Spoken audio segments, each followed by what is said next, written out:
စိတ်အေးချမ်းပြီးပျော်ရွှင်တဲ့ဘဝအတွက်ဘယ်လိုနေထိုင်ရမလဲဆိုတဲ့အကြောင်းရင်း၅ချက်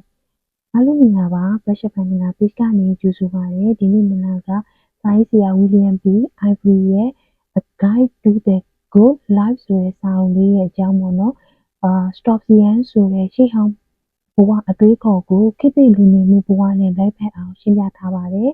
စိတ်အေးချမ်းပြီးပျော်ရွှင်တဲ့ဘဝအတွက်အဓိကလှုပ်ဆောင်ရမယ့်သင်ခန်းစာ၅ချက်ပေါ့နော်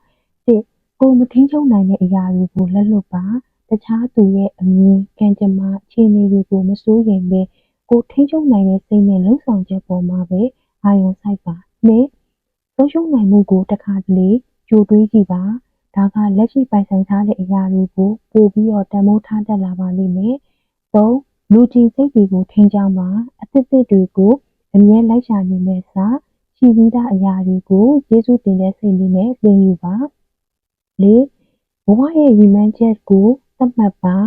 ရည်ရွယ်ချက်ရှိတဲ့သူဟာအသေးအဖွဲကိစ္စတွေကြောင့်လွယ်လွယ်နဲ့မလှုပ်ရှားတတ်ပါဘူးငါခက်ခဲမှုကိုလေ့ကျင့်သင်ယူပါသက်တောင့်သက်သာဇုံထဲကနေထွက်ကြည့်ခြင်းကစိတ်ပိုင်းဆိုင်ရာခွန်အားကိုတည်ဆောက်ပေးပါတယ်